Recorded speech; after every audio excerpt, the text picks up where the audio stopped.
Subscribe to our YouTube channel and press the bell icon to get the latest updates. Among the most cluttered stories to arise in these 96 hours in Delhi, 96 hours of riots and troubles and killings and arson, is what exactly happened in Delhi High Court. We all know the basic facts that Justice Muralidhar, the third senior most judge in the Delhi High Court, a very eminent judge, but already under orders of transfer from Delhi to Punjab and Haryana High Court. That order for transfer was cleared by the Supreme Court Collegium on February 12. That is about a fortnight before these events are taking place. So I'm putting that in perspective. So a bunch of cases came to his court. He held one hearing in the middle of the night that was about some riots and relief for some riot victims in Mustafabad locality, again on the northeastern outskirts of Delhi. Then another set of hearings, a bunch of hearings took place in his court the next day. And we know that he gave certain orders and he made certain statements, after which on the same day, on the same evening, his transfer was notified. What his transfer being notified means that from that point, he ceased to be a judge in Delhi High Court and he had to now report for work in Chandigarh. So basically, anything that he had done that day and any instructions that he had given to be followed or to be delivered on or acted upon by the next day were no longer relevant, because next day somebody else was going to be looking at the case. So this is a story. If I were to write a headline for the story, the headline would be "The Thursday That Never Came." And why do I say the Thursday that never came? Because all this action took place over just about 14 hours on Wednesday. Wednesday, February 26. Among the worst days of the 72 hours, the worst phase of rioting. So it's very important to understand the sequence of events. And that is what I am doing by way of decluttering this story, because there is a lot of confusion. So our reporters who cover the courts, that is Debayan Roy and Apurva Mandhani, tell me that approximately around 11:30, a petition was received at the High Court registry from a young lawyer called Surur Mandar. That terrible things were happening in Mustafabad, relief wasn't reaching and something had to be done.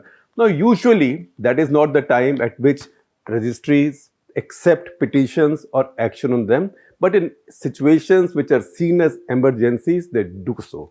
Normally, this petition would have been sent to the court of the Chief Justice of Delhi High Court, Justice D.N. Patel. It so happened that he was on leave that day. Because he wasn't there, the number 2, Justice Sistani, his opinion was sought and he marked it to Justice Muralidhar, who's the third senior most judge, who at that point decided to hold a hearing at his home. Now, Justice Muralidhar is a wonderful judge, writes great judgments, takes bold decisions.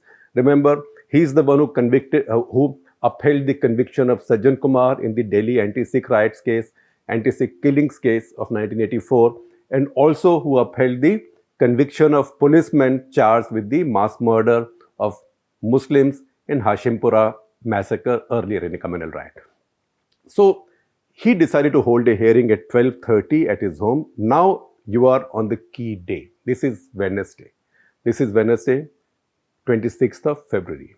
And then he calls the state or whoever represents the state, and he, along with his brother judge, who he called to his home, Justice Anup Bhambani, gave out a set of instructions, basically saying ambulances should be allowed to reach these places, relief should be provided, all patients, all injured people who need to reach Al Hind Hospital in that area should be allowed to do so, and that this relief work should go unhindered.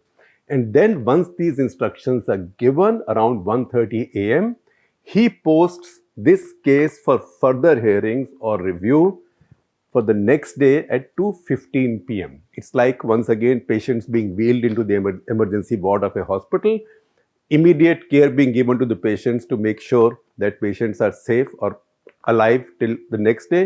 So then you can also examine the situation with a little bit more patience and with more information with you. So it was posted for 2:15 the next day. Now, I will tell you what happened next so you will know where the clutter comes from.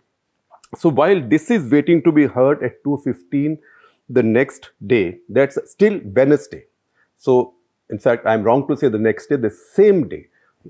Order is at 1:30, the next hearing the same day at 2:15 p.m. First is 1:30 a.m. So about 11 hours later. At 12:40 p.m. the same day on Wednesday, another petition is filed in the same court. And this again is bounced to the same court because the registry would send it to the Chief Justice's court, who's on leave. So this comes to the court of Justice Muralidhar.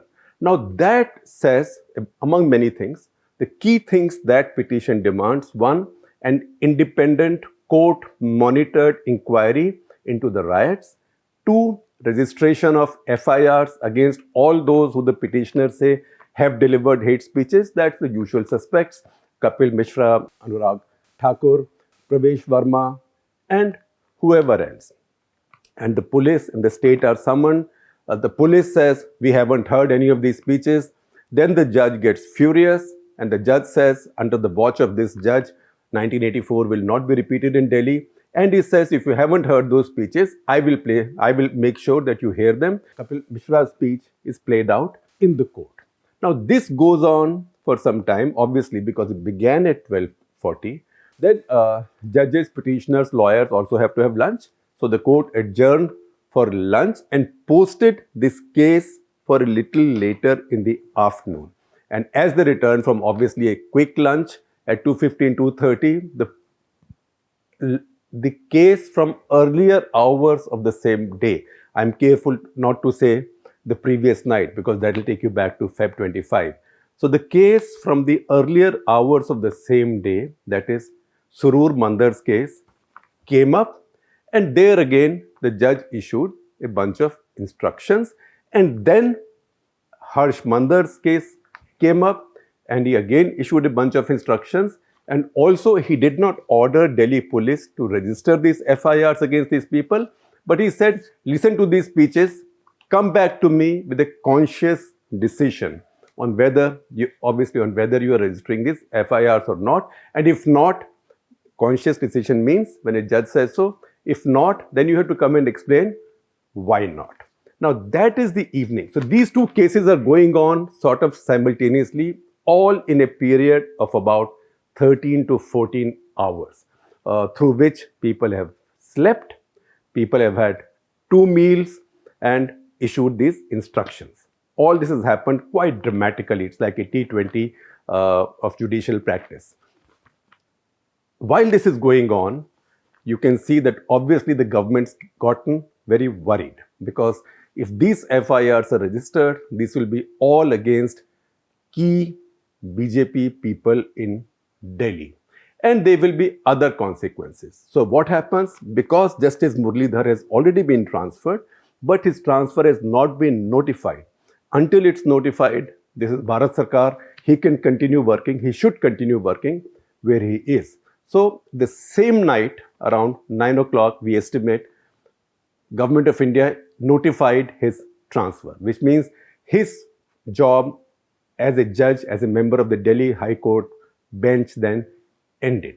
Which means the case that he had posted to come up before him the next day then would not come up. It would then come up to the court of the Chief Justice, where it should have gone in the first place, who was by now back at work. And then we know what happened.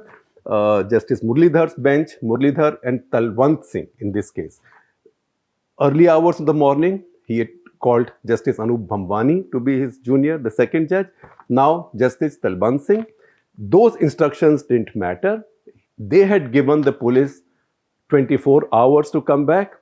The Chief Justice's court now gave the police 4 weeks to come back. And police then came up, police in the state came up with the argument that you cannot act on some of these speeches selectively, because there are many other speeches and we have to study them all. Obviously, this got immediate criticism. This stinks.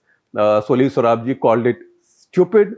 He has the eminence to use those expressions. But remember, if someone of that eminence has to use that expression, and he's by no means seen to be anti-BJP. He has worked as a lawyer, as a top law officer for the BJP government, for a BJP government, not this BJP government, but Vajpayee's government. He had the same job there as Tushar Mehta has now. He said this. So this looks like a panic reaction from the government. In fact, if you ask me for my assessment, I should not use the word judgment talking about judiciary, my assessment or understanding, this was a panic reaction, though within the government's powers. So Government of India, Modi government says it's a routine transfer. And as usual, they fielded Ravi Shankar Prasad, the law minister, to say so. But nothing about the transfer, frankly, looked routine. It's true that he was not transferred because of this, but that notification seems to have been issued either in a hurry or in anger or fright, or maybe in a combination of two of the three or all three. So that is how this ended. So two things need to be said. One, just as an aside, or maybe it's a fact that needs to be mentioned, that these two petitions were filed by father and daughter. So Harsh Mandar filed the second petition, which came up on Wednesday afternoon. The first petition, which came up early hours of Wednesday, was filed by Surur Mandar, who is a lawyer who happens to be Harsh Mandar's daughter. And it's also true, and this is something that people in the government would whisper to you about, that there is a para in the midnight order, which I'll read to you, which says, one of us, that is Justice Muralidhar, one of us received a call from Ms. Surur Mandar, advocate, explaining the dire circumstances under which certain grievously wounded victims of the riots taking place in the northeastern district of Delhi were unable to be removed from the Al Hind hospital in New Mustafabad, a fairly small hospital which lacks the facilities for treating seriously wounded persons for treatment at Guru Tegh Bahadur Hospital in Dilshad Garden. So this phone call, that this was a phone call made by a young lawyer to the judge in person at his home, has been recorded in the judgment. Now, this is not unprecedented. Judges have done it in the past. It is not a normal thing, but it is not an unprecedented thing. Also, judges hearing cases at home, vacation judges giving important orders is an old practice. Again, not a normal practice, but it does happen. And just as a reminder, I will tell you that when Mrs. Gandhi, the real Mrs. Gandhi, the first Mrs. Gandhi, Indira Gandhi, was unseated by Allahabad High Court as a result of the election petition, Raj Narayan's election petition against her, she had gone for an injunction to a vacation judge. And that vacation judge was none else than Justice Krishna Iyer, the most eminent judge, a man of the left, but she had gone to his home and he gave her a stay. The fact is that he gave that order also at home. So these things happen. Unusual times call for judiciary to do unusual things. Obviously, unusual times also make the executive take recourse to unusual steps, which was the case here. That a judge who was hearing a case, who was under transfer, his transfers were notified almost like it was a national emergency the same night. I hope it does help you see the whole picture in perspective. We've tried to be entirely fair and clinical with the facts here. Now, I know that you appreciate the fact that we are clinical with our facts, and we leave it to you to arrive at a judgment. Here I can use the word judgment. That's why so many of you watch Cut the Clutter and our YouTube channel. And I will again request you to subscribe if you haven't done so, and get more people to subscribe to us. We have a wonderful team of reporters, commentators, editors at The Print, and we do what we believe is to be true, non-hyphenated journalism.